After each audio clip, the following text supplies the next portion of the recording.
Hey dear, have you ever noticed how some people seem to stay steady when life gets hard, while others slide more easily into sadness or depression? I want to tell you a story. Imagine two friends, Aisha and Tund. Both just graduated. Both landed their first jobs in a city that feels like it's moving faster than they can keep up with. Aisha wakes up early, writes a to-do list, checks her emails, and slowly but surely ticks things off her list. Some days are messy, but she keeps going. Tund, on the other hand, struggles to get out of bed. Messages pile up. Deadlines loom. Even small decisions, what to eat, what to wear, feel impossible. Nights are spent scrolling social media, watching other people's perfect lives, feeling smaller with each scroll. Both of them experience stress, heartbreak, career uncertainty, family pressure, but their reactions couldn't be more different. Why? A big part of that difference comes down to personality. You've probably heard of personality types like Myers-Briggs or the Big Five. And while psychology has evolved a lot, one truth keeps showing up across decades of research. The traits you naturally lean toward don't just shape how you think or behave. They shape how you respond to life's toughest moments. Understanding the Big Five personality traits break down like this, and each one has real-life effects that can shape your mental health and daily experience. Openness. This is all about curiosity, imagination, and willingness to try new things. People high in openness love exploring ideas, cultures, and experiences.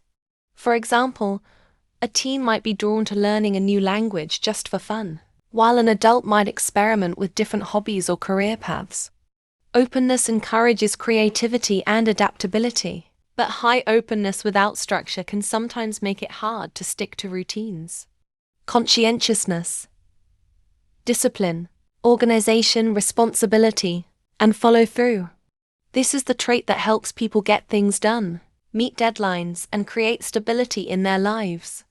Someone high in conscientiousness might set a detailed study schedule or meal prep every Sunday. They tend to recover from stress faster because their habits provide a safety net, even when life throws curveballs. Low conscientiousness isn't a flaw, but it can make life feel unpredictable and chaotic. Extraversion. This is about energy, sociability, and seeking stimulation from others. High extraversion shows up in people who thrive in social settings, draw energy from group activities, or feel energized after meeting new people. Low extraversion or introversion isn't a weakness. Introverted teens might prefer hanging out with one close friend instead of a crowd, and introverted adults may enjoy quiet evenings rather than large networking events. But low extraversion can sometimes increase vulnerability to loneliness if social connections aren't nurtured. Agreeableness, warmth, empathy, and cooperation. People high in agreeableness are compassionate and sensitive to the needs of others. They're often the ones friends turn to for support and advice. In a workplace, they make excellent collaborators. However, high agreeableness without boundaries can lead to burnout, because these individuals often put others' needs ahead of their own. Neuroticism. Emotional sensitivity, moodiness, and reactivity to stress. High neuroticism means feeling emotions intensely, worrying more, and taking longer to bounce back from setbacks. A teen with high neuroticism might obsess over every grade or social interaction, while an adult might feel anxious about every email or financial decision. It's not a flaw, it's just how the nervous system responds, but it can increase the risk of depression if unmanaged. Think of it like this. Your personality is the lens through which you experience the world, and that lens can either help protect your mental health or make it more fragile. Traits linked to higher depression risk. Before we talk about protective traits, let's look at the ones most closely linked to poor mental health. High neuroticism increases worry, rumination, and emotional intensity. You might feel setbacks more deeply and recover more slowly. Low conscientiousness can make routines, deadlines, and organization difficult, which may make life feel chaotic.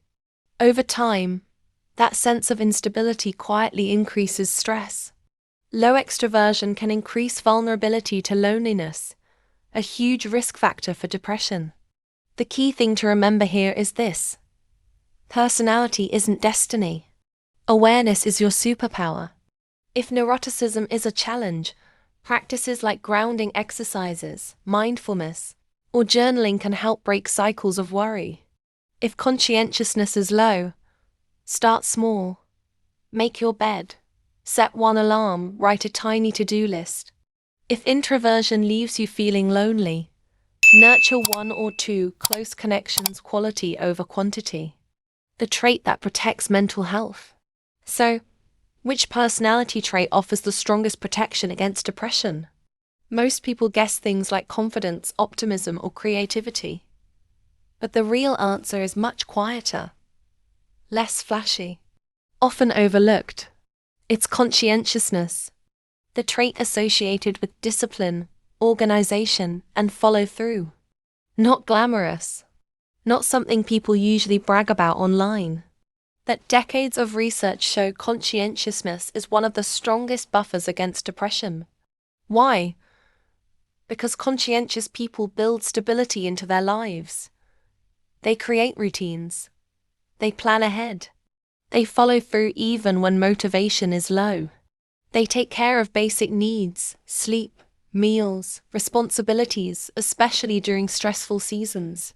During the pandemic, for example, teens and adults who kept small daily structures, waking up at the same time, eating meals regularly, setting mini goals, felt more grounded. Even when everything around them was uncertain, that small stability helped protect their mental health. What this means for you? Now here's the important part. What if conscientiousness isn't your natural strength? Good news, you don't need to be naturally conscientious. You just need to borrow a few habits. Start small. Break big tasks into tiny steps. Not clean your room. Just throw away the trash. Not write a paper. Just open the document. Use external tools. Timers, alarms, planners, sticky notes. Whatever nudges you toward action. Build routine around wellness. Sleep, meals, movement, social contact. Start with one non-negotiable. Create accountability. Tell a friend. Join a small group. Or track progress in a journal. Even tiny steps create momentum. Over time, they build the protective routines conscientious people naturally have. Remember, personality is just a lens. It influences how we experience stress, but it doesn't define our limits or our future. Understanding yourself allows you to play to your strengths, manage your vulnerabilities, and create a life that feels more grounded and more you. Whether you're a teen navigating school, friendships, and family pressures, or an adult juggling work, relationships, and the chaos of life, you can start applying these habits today. Take a breath. Start small, one step at a time. Over time, even small, consistent actions become your safety net. They build resilience. They protect your mental health. They help you thrive. Now I want to hear from you. Which personality trait helps you most in your day-to-day life? Sound off in the comments. And if this resonated, don't forget to like, share, and subscribe for more thoughtful psychology-based content. Thanks for watching, dear. Take care of yourself and remember, your personality is your compass, not your cage.